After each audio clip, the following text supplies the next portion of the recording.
Ya, selamat sore untuk kelas SKS 17-2 ya. Assalamualaikum warahmatullahi wabarakatuh. Ketemu lagi kita di mata kuliah Keamanan Sistem Komputer, di mana pada pertemuan kita pada kesempatan kali ini, yaitu pada pertemuan yang ke-14 ya, materi yang ingin saya sampaikan berkaitan dengan keamanan sistem menggunakan akses kontrol. Apa itu nanti akses kontrol? Secara singkat saya jelaskan bahwa akses kontrol itu batasan yang nanti akan kita bisa berikan kepada pengguna yang nanti akan menggunakan atau yang mengakses sistem yang kita bangun, yang kita jaga, agar kemudian penggunaan sistem itu tidak sembarangan, khususnya untuk data-data yang rawan. Mengapa dibuat atau mengapa dibatasi? Karena kita tidak mengetahui pengguna sistem itu apakah mereka nanti akan berlaku baik atau tidak. Sengaja atau tidak, mereka bisa melakukan gangguan kegiatan yang mereka atau aktivitas yang mereka lakukan ketika berada di sistem. Sehingga dengan menggunakan akses kontrol ini, kita nanti akan dapatkan bahwa sistem yang kita miliki itu bisa kemudian terjaga, karena pemakai tidak bisa sembarangan begitu saja bisa menggunakan sistem yang mereka akses. Oke, untuk bahan bisa nanti dilihat di Classroom seperti biasa. Di sana sudah saya jelaskan, nanti juga akan saya presentasikan ya, berkaitan dengan bagaimana caranya kita untuk memberikan akses kontrol kepada pengguna agar terjaga sistem yang kita miliki. Nah, usaha dari akses kontrol ini nantinya akan tergantung ya dari aktivitas user pada saat mereka masuk ke dalam sistem. Kalau kemudian mereka nanti melakukan hal-hal yang semestinya tidak mereka lakukan, kalau kita tidak jaga dengan memberikan kontrol yang terbatas, mereka nanti bisa melakukan sesuatu yang nanti akan merugikan, khususnya untuk sistem yang kita miliki. Dengan demikian, maka usaha kita untuk menjaga sistem supaya tetap aman, kita bisa lakukan dengan cara memberikan akses kontrol. Kita sesuaikan saja dengan tugas dan tanggung jawab mereka di dalam sistem. Oke, lebih detailnya bisa saya langsung sampaikan saja materinya mengenai keamanan sistem menggunakan akses kontrol. Akses kontrol. Dasar dari akses kontrol merupakan kumpulan dari metode dan komponen yang dipergunakan untuk melindungi aset informasi. Proses di mana user diberikan akses dan hak untuk melihat sistem, sumber, atau informasi. Untuk keamanan komputer, akses kontrol meliputi otorisasi, autentikasi, dan audit dari suatu kesatuan untuk memperoleh akses.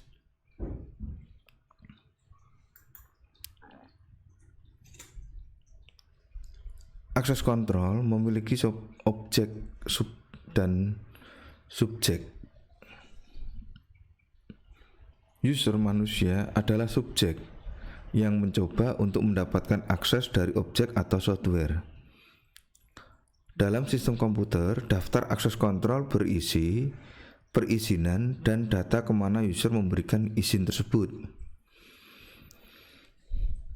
Data yang telah memiliki izin hanya dapat dilihat oleh beberapa orang dan ini tentunya sudah dikontrol oleh akses kontrol.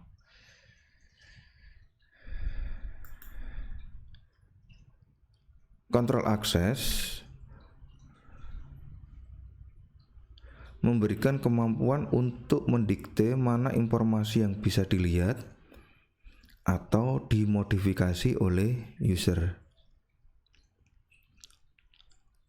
Hal ini memungkinkan administrator untuk mengamankan informasi dan mengatur hak atas informasi apa saja yang boleh diakses, siapa yang bisa mengakses informasi tersebut, dan kapan informasi tersebut bisa diakses.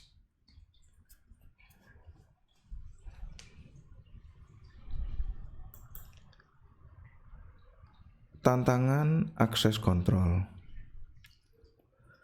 Berbagai macam tipe user membutuhkan level akses yang berbeda-beda tentunya. Berbagai macam sumber memiliki klasifikasi level yang berbeda. Bermacam-macam data identitas harus disimpan di tipe user yang berbeda. Lingkungan perusahaan berubah secara kontinuitas.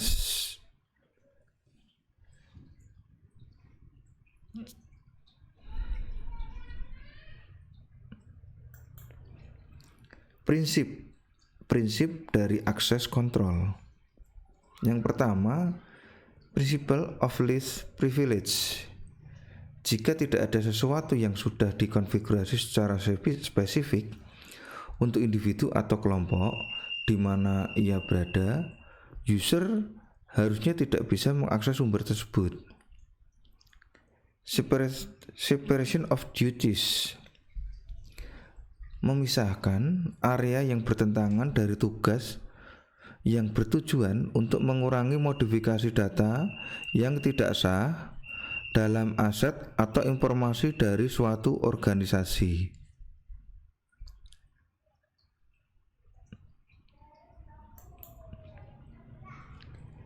Need to know.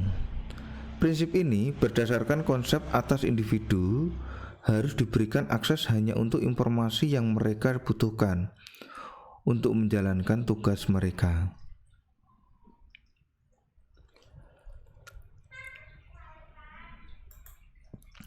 Kategori dari akses kontrol. Yang pertama, administrative control. Ditetapkan oleh top manajemen dalam suatu organisasi. Komponennya biasanya ada kebijakan dan prosedur, kontrol pegawai, struktur pengawasan, latihan untuk security awareness, testing.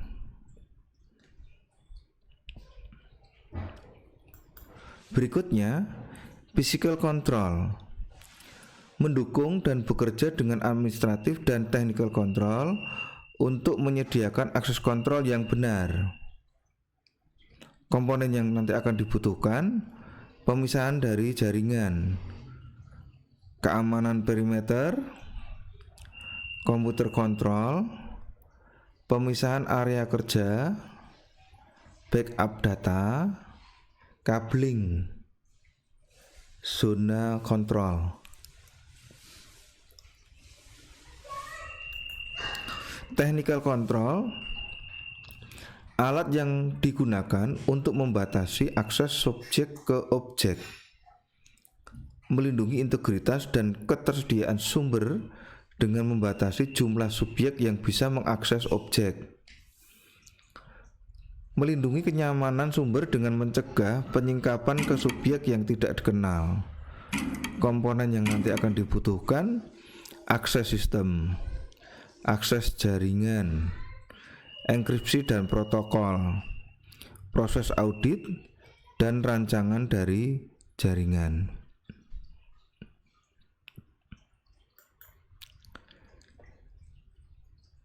Tipe akses kontrol.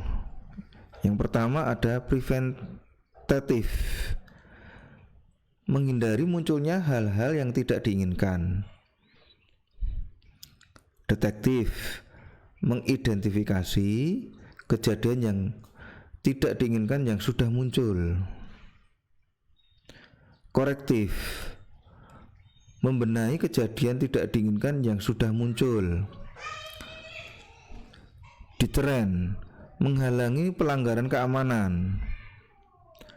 Recovery, mengembalikan sumber dan kemampuan. Kompensatif, menyediakan alternatif ke kontrol lainnya.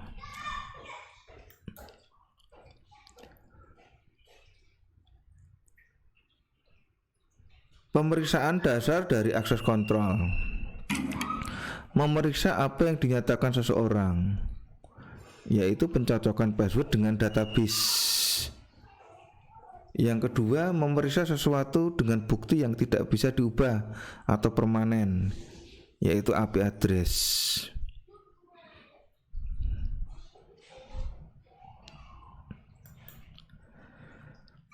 Ancaman dari akses kontrol: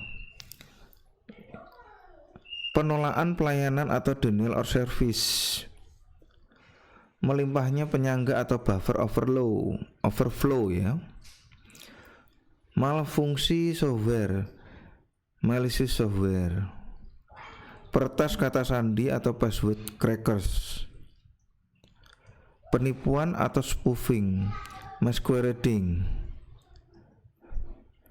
proses penciptaan alam atau emanation. Jadi ini ada kaitannya dengan keesaan ya, penciptaan alam. Siapa yang menciptakan pertama kali, pemilik utamanya atau yang menciptakan pertama kali, emanation ya. Kemudian ada lagi metode serangan hacker atau shoulder surfing.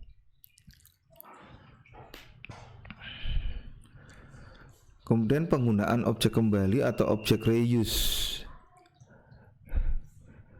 Kemudian informasi sisa di simpanan atau sering disebut data remains. Jebakan atau backdoor trapdoor. Teknik untuk mengalahkan mekanisme cipher atau autentikasi atau yang sering disebut dictionary attack. Pemanfaatan database kata-kata umum, brute force attack. Pemanfaatan aspek-aspek social engineering.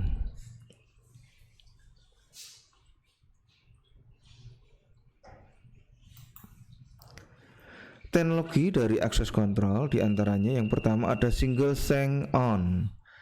Teknologi yang memungkinkan user untuk menginputkan satu perintah untuk mengakses semua sumber di domain jaringan primer dan sekunder.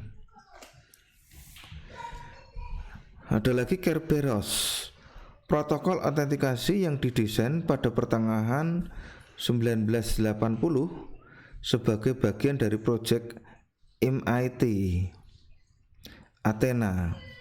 Bekerja berdasarkan kunci kriptografi simetris, digunakan di sistem unik dan menjadi metode autentikasi untuk Windows 2K 2000 dan Windows 2003. Standar de facto untuk jaringan heterogen.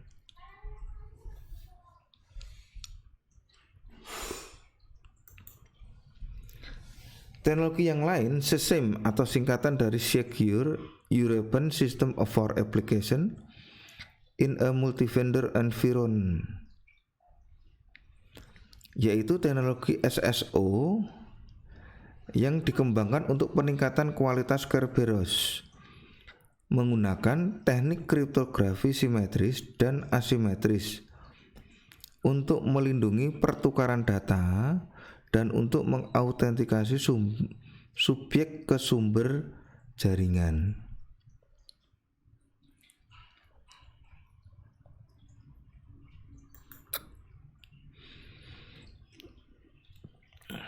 Teknologi yang lain, security domain, sekumpulan sumber yang tersedia untuk subjek atau user, mengacu kepada sekumpulan sumber dengan sistem keamanan yang sama dan dikelola oleh grup yang sama.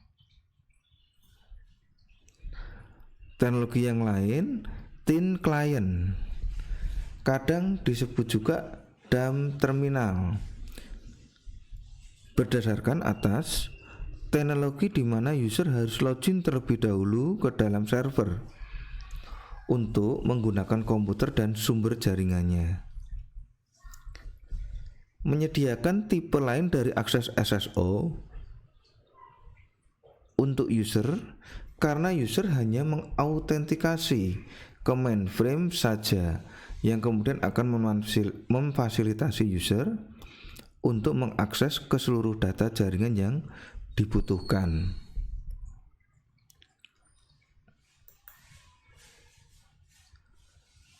Macam-macam dari kontrol akses. Yang pertama, kontrol akses dengan ACL atau akses control list. Sedangkan yang kedua menggunakan kontrol akses dengan password.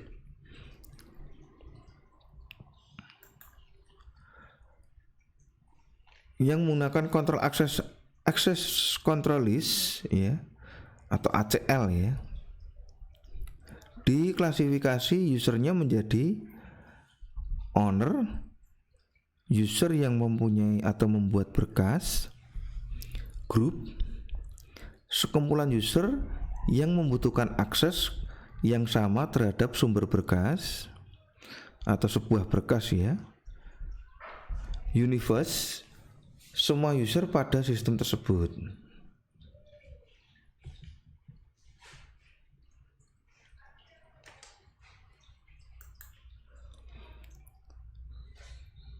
Sedangkan kontrol akses password memberikan password untuk setiap berkas.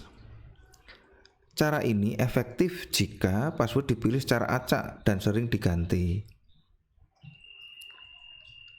Kelemahan kontrol akses dengan password, yang pertama, tidak praktis karena banyak password yang harus diingat user. Kelemahan yang kedua, jika hanya menggunakan satu password untuk seluruh berkas dan ada orang lain mengetahui password itu, maka seluruh berkas dapat diakses tanpa proteksi.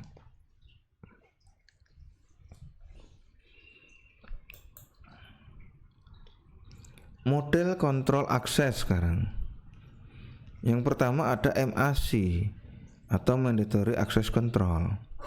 Yang kedua ada DAC, Discretionary Access Control. Sedangkan yang ketiga ada Non-Discretionary Access Control atau sering disebut Rule Based Access Control atau disingkat RBAC.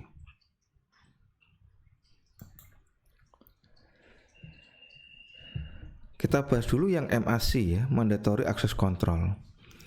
Sebuah teknik yang diimplementasikan oleh Rule Based Security. Akses dari objek, dalam hal ini database, diciptakan oleh subjek atau pemakai atau pembuat. Mekanisme kontrol akses yang memberikan label keamanan ke setiap subjek dan objek. Model ini sangat terstruktur dan sangat ketat. Akses kontrol ini berdasarkan atas label keamanan yang terlampir di semua objek. User diberi izin keamanan dengan mengklasifikasi subjek. Misal ini ada secret, top secret, confidential, dan yang lain-lain. Dan klasifikasi ini berlaku juga untuk objek.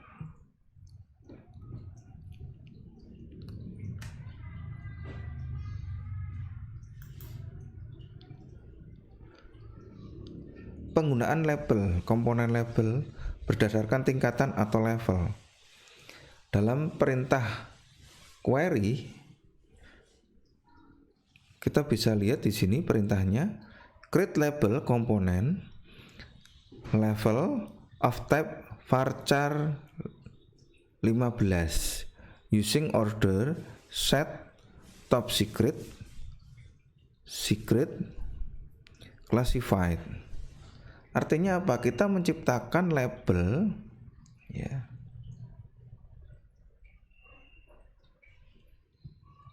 dari sebuah komponen ya, dari komponen bertipe varchar, pilihannya top secret,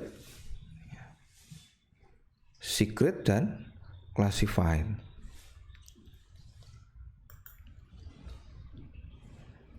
Sedangkan kalau kita ingin memberikan komponen label berdasarkan kompartemen, penulisan dalam bahasa SQL-nya ya, bahasa query ya. Create label component compartment of type varchar.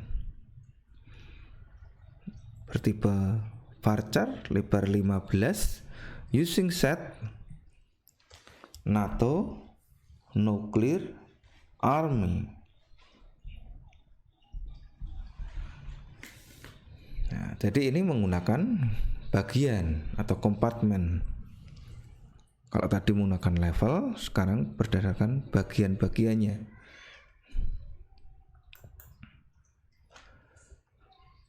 Sedangkan untuk mengubahnya kembali, baik itu label maupun nanti kompartemen, untuk label dulu, yaitu dengan cara perintahnya alter label component level add element unclassified after classified. Jadi ini digunakan untuk merubah atau di sini menambahkan, mengubah dengan cara menambahkan. Ada tambahan dari level lagi yang namanya unclassified setelah level classified.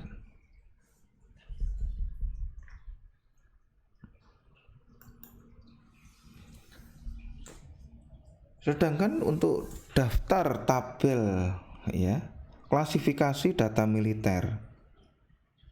Yang pertama ada, kalau kita sering melihat ada tulisan unclassified, itu berarti data tidak sensitif atau classified. Sedangkan kalau ada kalimat sensitive but unclassified atau disingkat SBU, data bisa menyebabkan kerugian jika dicuri. Berikutnya confidential. Data hanya untuk kalangan internal saja. Kemudian ada lagi secret. Data yang bisa menyebabkan kerusakan serius pada keamanan nasional. Yang paling puncak sendiri top secret.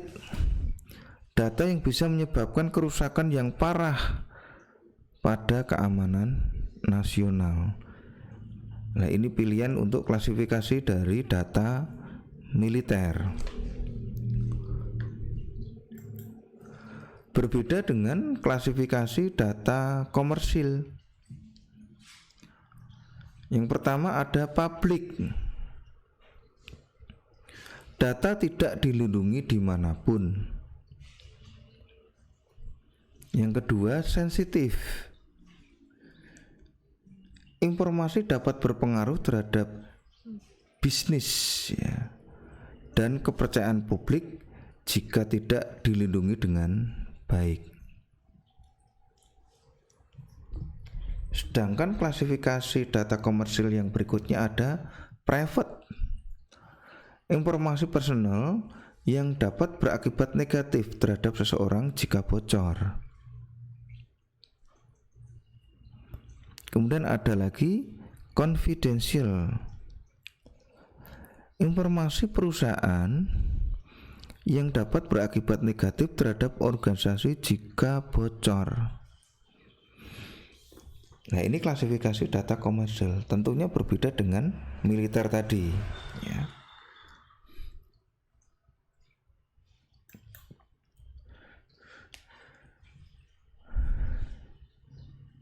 Sedangkan untuk yang DAC, discretionary access control, satu mekanisme data security yang menitikberatkan pada security object, security subject, dan access privilege. Pembatasan akses pada objek-objek berdasarkan identitas subjek atau grup di mana mereka berada.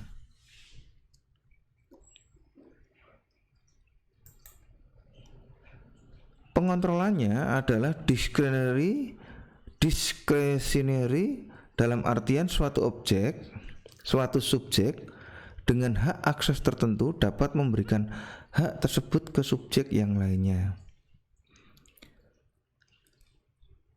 Atau akses kontrol yang berdasarkan atas kemauan pemiliknya. Menggunakan sistem DAC yang memungkinkan pemilik sumber untuk mengspesifikasi subjek mana yang bisa mengakses sumber spesifik.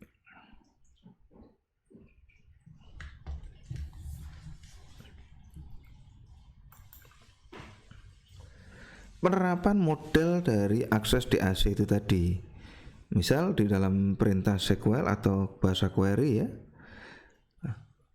menggunakan operasi select, insert, delete, update, dan grant.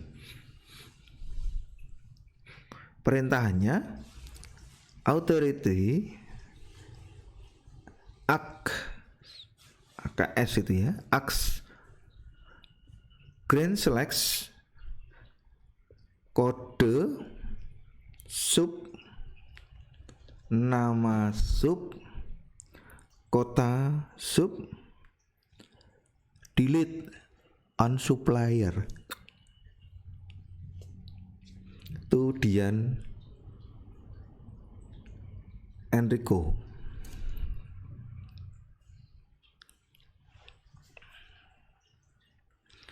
Artinya apa ini? Memberikan hak ya, authority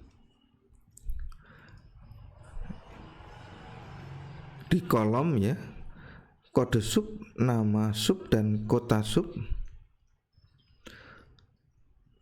untuk bisa ditampilkan, dan juga memberikan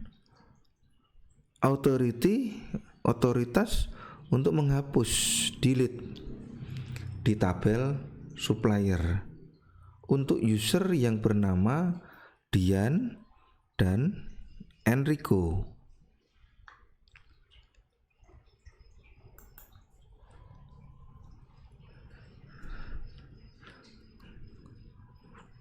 Apa yang akan terjadi bila mana suatu subjek atau seorang user berusaha melakukan operasi tertentu pada beberapa objek di mana subjek tersebut tidak diberi hak?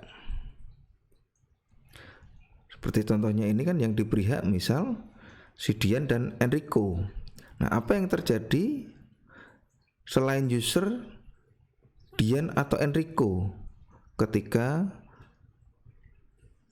pada saat menggunakan data ingin dihapus, ingin ditampilkan? Tentunya karena yang diberi hak itu nanti Dian dan Enrico, akhirnya user yang lain ketika menggunakan perintah seperti ini akan ditolak karena memang tidak memiliki hak untuk bisa menghapus maupun menampilkan.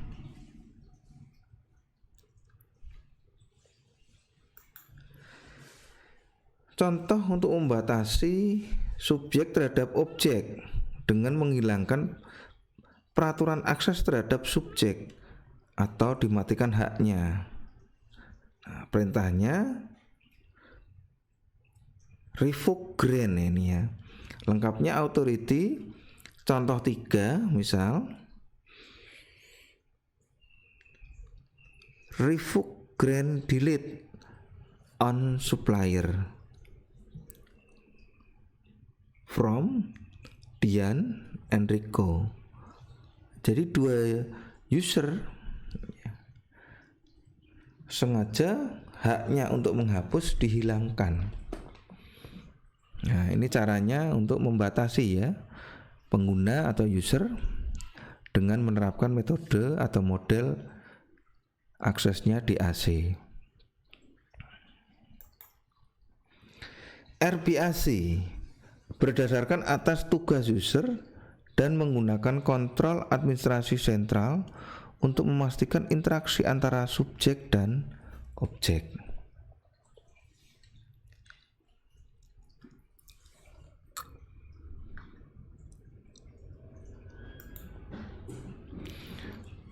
Nah, ini perbandingan antara DAC, MAC, dan RBAC. Untuk DAC, akses kontrol pada ownernya.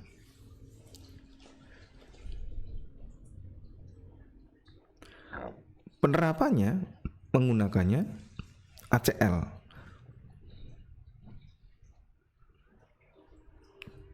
Sedangkan MAC, akses kontrolnya dikerjakan oleh operating system. Seperti contohnya saat memberikan label kayak tadi, penamaan. Kemudian RBAC atau administrator ini yang sebagai akses kontrol ownernya. Contohnya role atau functional position.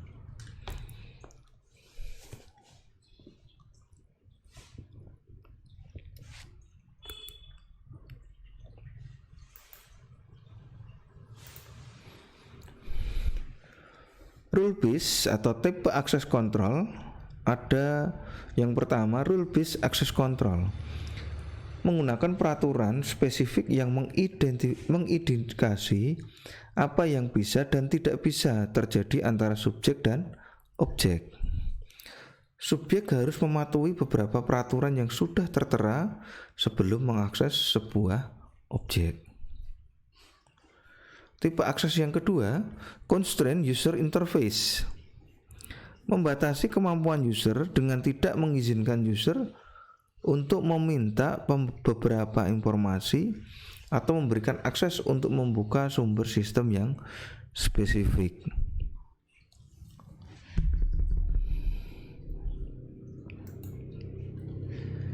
Tipe akses yang berikutnya lagi, metric access control, tabel dari subjek dan objek yang mengindikasi tindakan apa yang subjek lakukan terhadap objek.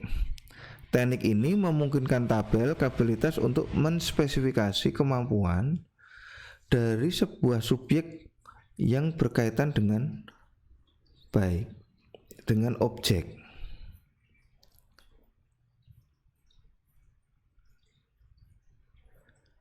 Tipe akses kontrol yang berikutnya lagi ada content dependent access control.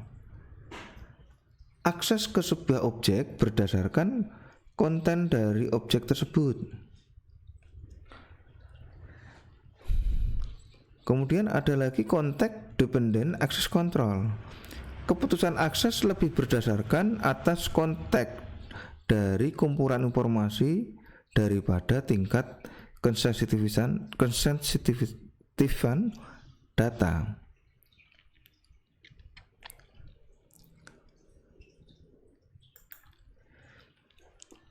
Administrasi kontrol akses. Pertama ada centralized access control.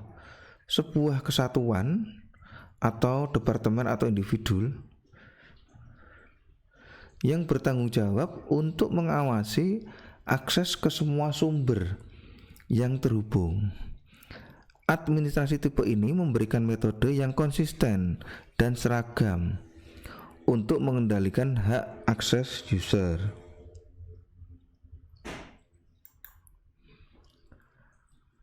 Administrasi kontrol yang lain ada desentralized access control, memberikan pengendalian akses kepada user untuk lebih dekat ke sumber. Sering digunakan oleh manajer yang memberikan akses kontrol kepada karyawannya. Administrasi tipe ini akan lebih mudah untuk menghasilkan perubahan karena tidak hanya satu kesatuan yang membuat perubahan untuk suatu organisasi. Kemungkinan untuk terjadinya sebuah konflik tetap ada karena manajer dari departemen berbeda bisa saja menerapkan sistem keamanan dan akses kontrol yang berbeda.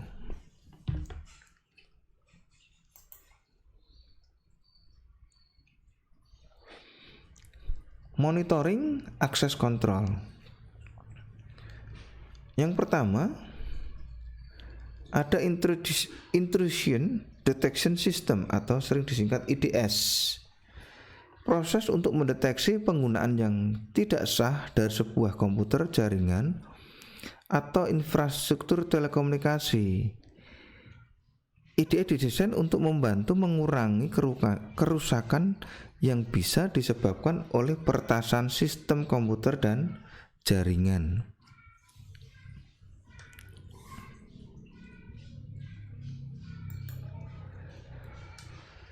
Monitoring akses kontrol yang lain, Intrusion Prevention System atau disingkat IPS. Tujuan IPS adalah untuk mendeteksi sesuatu yang buruk dan mengirimkan peringatan akan hal tersebut, dan tidak mengizinkan lalu lintas dari IDS untuk mengakses target. IPS adalah teknologi pencegah dan proaktif, sedangkan IDS adalah teknologi detektif dan after the fact. IPS adalah perluasan dari IDS, dan apapun yang menguasai IDS juga menguasai IPS. Lalu IPS bersifat mencegah dan IDS bersifat detektif.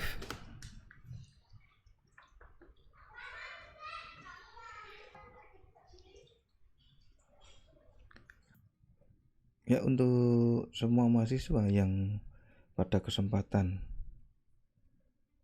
sore sampai malam hari ini mengikuti perkuliahan ini sampai usai dan juga ikut berkomentar, saya ucapkan terima kasih. Jadi itu tadi penggunaan atau usaha kita bagaimana mengamankan sistem menggunakan akses kontrol.